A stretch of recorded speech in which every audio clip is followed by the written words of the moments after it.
Magandang araw po. Ako po si Attorney Araceli Habaradas mula sa Ateneo Law School.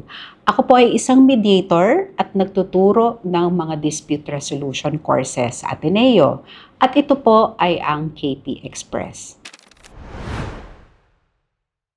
Attorney, ano ba ang dapat gawin ng KP Mediator para manatiling impartial na tagapamagitan sa buong proseso? Sa paghawak ng proseso, kailangan maging patas sa pakikitungo at pagtrato sa bawat partido. Kung paano mo pinakitunguhan ang isang partido, ganun din sa kabila. Kung maasikaso ka sa isa, ganun din doon sa isa. Kung binigyan mo ng sapat na panahon na magsalita yung isang partido, ganun din sana sa kabila. Bigyan ang bawat isa ng sapat at patas na panahon na makapagpahayag ng damdamin at mapakinggan. Pangalawa, mainam na bantayan ni KP Mediator yung sarili niya habang pumapagitna sa usapan dahil baka sa takbo ng proseso, baka unti-unti siyang nagkakaroon ng simpatya sa isang partido at baka hindi niya napapansin na may mas napapaboran na pala siya. Kasama sa pagbabantay sa sarili, ang pakiramdaman kung may mga personal na bias or prejudice ang nakakaapekto na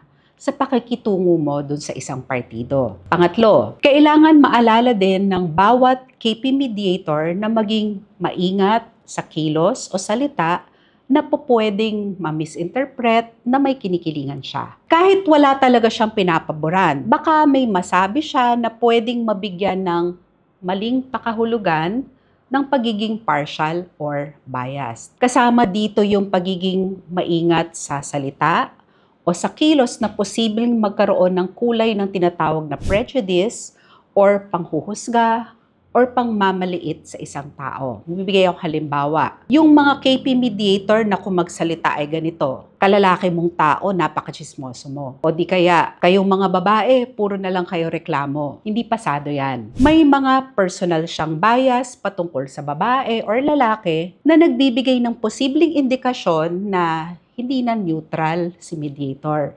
dahil doon sa mga personal na paniniwala niya. Ang nakakatanggap or nakakarinig ng ganong salita ay maaaring magkaroon ng impression na dehado na siya sa usapan.